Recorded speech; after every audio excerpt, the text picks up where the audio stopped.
Halo guys, selamat datang kembali di channel Broview. Bagaimana kabar kalian semua? Semoga dalam keadaan sehat selalu dan diberi kelancaran dalam segala aktivitasnya. Masih bersama saya Stephen yang akan menjelaskan alur cerita filmnya. Kali ini saya sudah merangkum alur cerita film yang berjudul Walking Tall.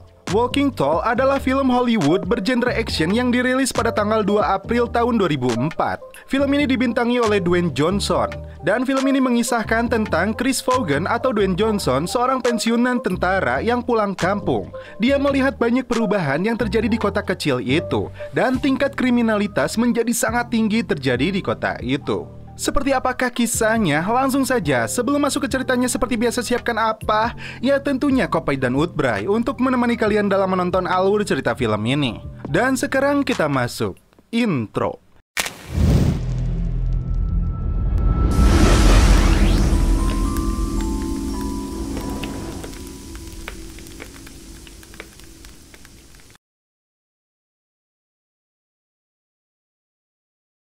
Di awal film, diperlihatkan aktor utama dalam film ini yaitu Chris Vaughan. Dia baru saja kembali ke kota asalnya setelah 8 tahun bergabung dengan militer.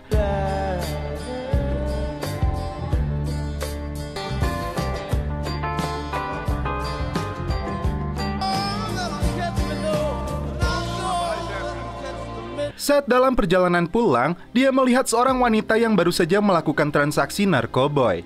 Chris kemudian melihat pabrik tambang yang dulu menjadi tempat bermainnya. Tak lama muncul dua orang petugas sheriff yang bernama Watkins dan Ralston. I know your folks. I'm Sheriff Stan Watkins. How you doing? Ralston, get out of the car. Mereka kemudian memberi tumpangan kepada Chris. Dan terungkap, dulu kepala sheriff di sini adalah Hastert yang dikabarkan tewas 5 bulan lalu. Car folded up like an accordion.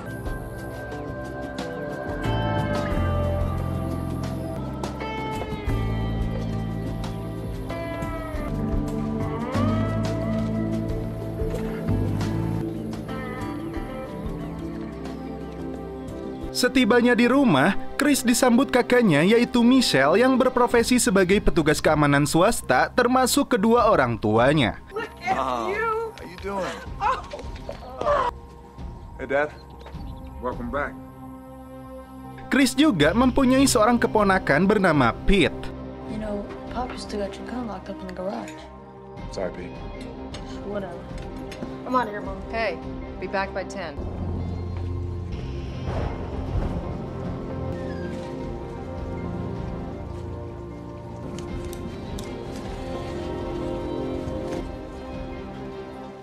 Okay, it rained. Happy? Dan di keesokan harinya, ketika sedang memperbaiki tangga rumahnya, muncullah sahabat lama Chris yang bernama Ray. Dia lalu mengajak Chris untuk bermain baseball dengan kawan lama mereka. Heads up, because I opened my casino. Termasuk seorang mafia yang bernama Jay Hamilton dan teman-temannya. Sorry, ladies.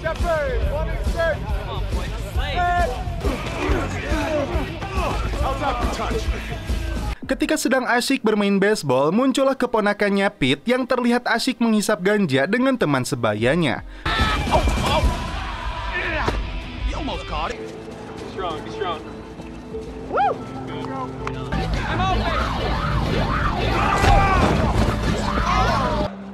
Cool, man. Permainan berakhir karena Jay dan kelompoknya melakukan aksi kasar. Terungkap, Jay sekarang mengelola sebuah kasino terkenal di kota ini. Chris juga mengingatkan Pete untuk tidak menghisap ganja lagi. Welcome home, buddy. Di malam harinya, Chris, Ray, dan teman-temannya mengunjungi kasino milik Jay. Teman-temannya Chris pun menjailinya agar dia masuk ke sebuah ruangan khusus untuk celepot.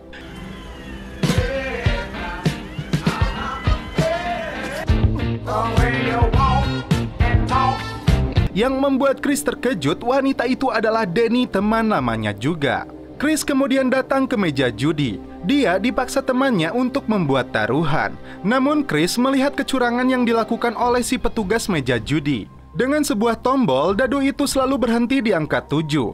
Tak terima dengan kecurangan yang berhasil dibongkar Chris, datanglah petugas keamanan hingga terjadilah perkelahian. Hey.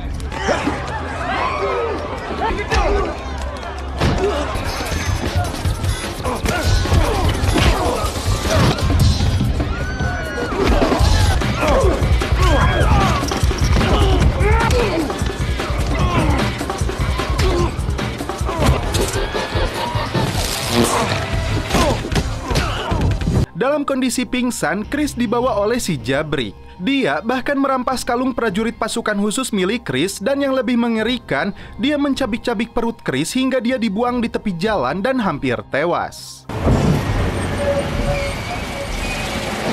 Ray datang mengunjungi Chris di rumah sakit. Menurutnya, kota ini sudah tidak seperti rumahnya yang dulu. Chris pun kembali ke rumahnya untuk memulihkan diri. Need some help? Nah, I'm just milking it.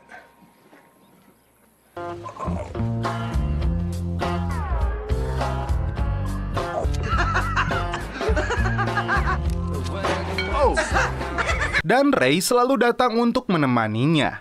I'm good, Dad. Thanks. Suatu hari, CJ datang untuk meminta maaf kepada Chris. Dia memberikannya uang dan mengajaknya bergabung menjadi kepala keamanan.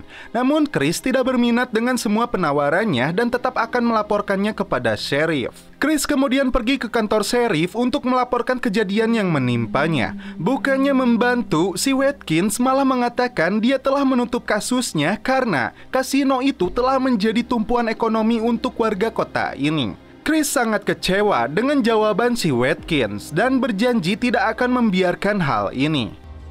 Please get out of my building. Kembali ke rumah, Chris kedatangan Danny, wanita yang menjadi penari eksotis di kasino milik Jay. Dia mengembalikan jaket miliknya sekaligus memberikan kode bahwa dia menyukainya. Chris dan ibunya segera pergi untuk melihat keadaan Pete yang ditemukan sakit akibat overdosis dari ganja yang dia hisap. Dari temannya, dia mendapat informasi ganja tersebut didapatkan dari petugas keamanan kasino.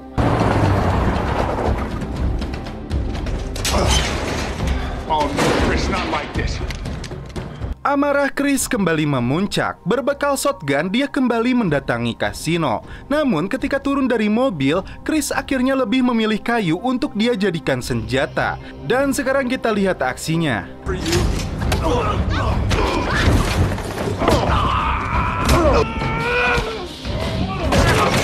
Hey.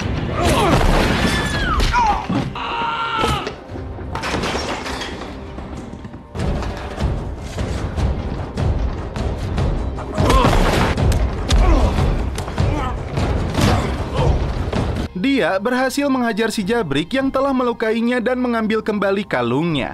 Terakhir, dia melemparkan kayunya untuk memperingatkan si Jay. Guess that changes our relationship a bit, huh?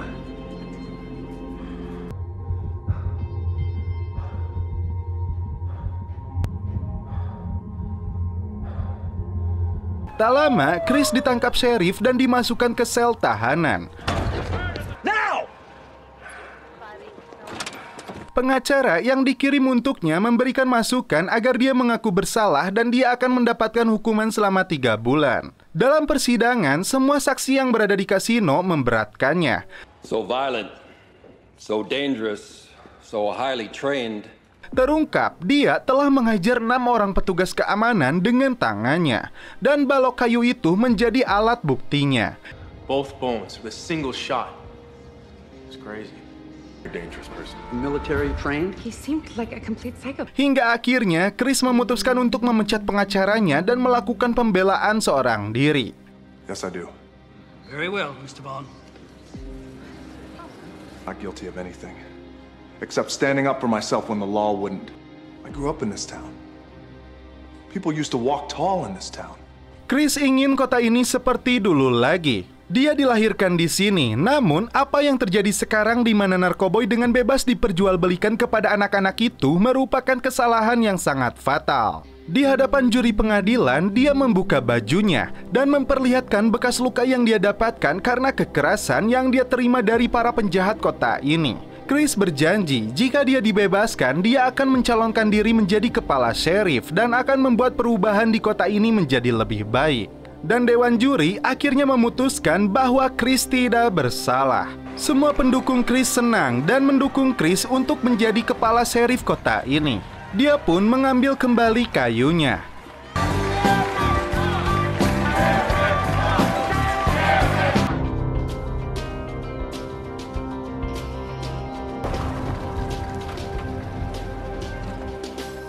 Dan setelah terpilih menjadi sheriff kota ini, langkah pertama yang dilakukannya adalah memecat si Watkins dan rekan-rekannya karena terbukti berkomplot dengan Jay.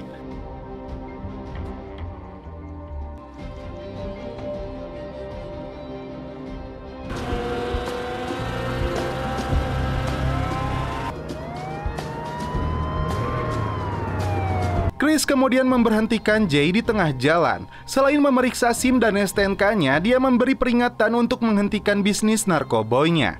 Jay malah balik mengancamnya hingga Chris menghancurkan lampu belakangnya. What's wrong with my taillights? Water, mama. 3 feet high and rising. My bees, chickens are sleeping in the willow trees. Chris kemudian menemui Ray dan mengangkatnya menjadi deputi. Dia meminta bantuannya untuk mengungkap peredaran narkoboy di kota ini yang telah merusak generasi muda. Mereka memulai penyelidikan dari pembeli, kemudian mengurut kepada kurir hingga pengedar dan bandarnya. Aksi penyergapan berujung babak belurnya si Jabrik yang menjadi tangan kanannya si Jay. Search him. Oh. You been working out?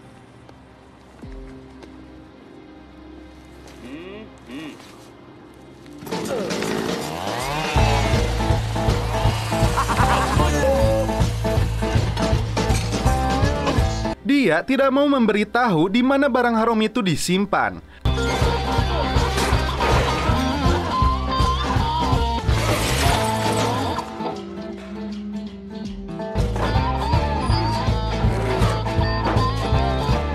Chris dan Ray menginterogasinya, bahkan menghancurkan mobil mewahnya. He's clean.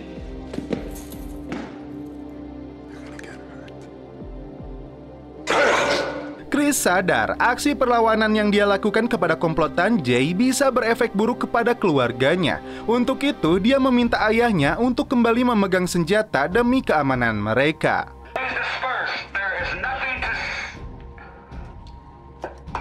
Malam itu, Chris meminta Ray untuk menjaga keluarganya di rumah, sedangkan dia mengawasi si Jabrik di kantor sheriff.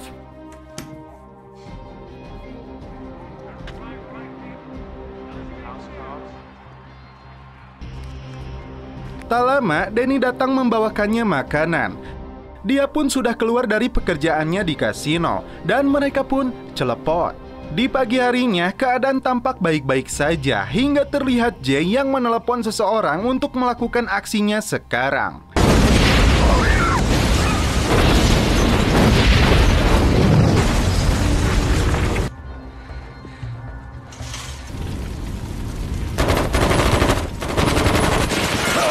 Para mantan petugas sheriff itu melakukan serangan untuk menghabisi Chris. Dan ternyata 3 orang bertopeng juga melakukan hal yang sama kepada keluarga Chris. Morning, honey. I told you someone was gonna get hurt. Hey! Chris melubangi lantai agar Danny bisa berlindung di bawah. Dan Ray berhasil melumpuhkan salah satunya. Keluarga Chris berhasil disekap oleh mereka.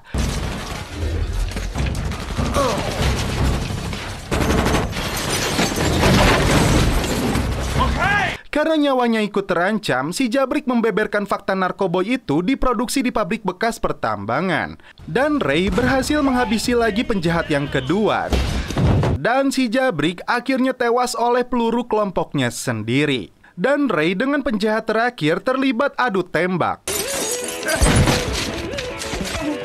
Di sini, Chris mulai melakukan perlawanan hingga 2 diantaranya berhasil dihabisi dan menyisakan si Watkins. Danny berhasil mengalihkan perhatiannya dan Chris langsung mengeksekusinya.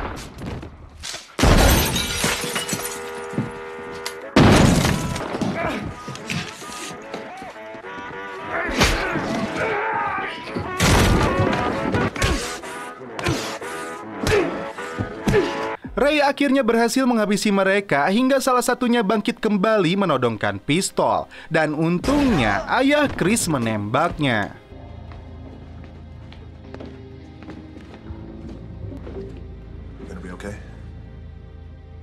Chris kemudian datang ke pabrik itu dan ternyata Jay sudah berada di sana.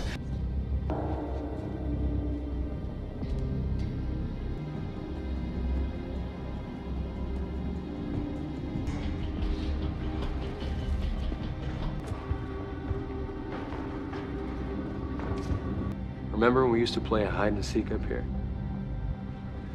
Dia menjebaknya hingga Chris hampir terbunuh.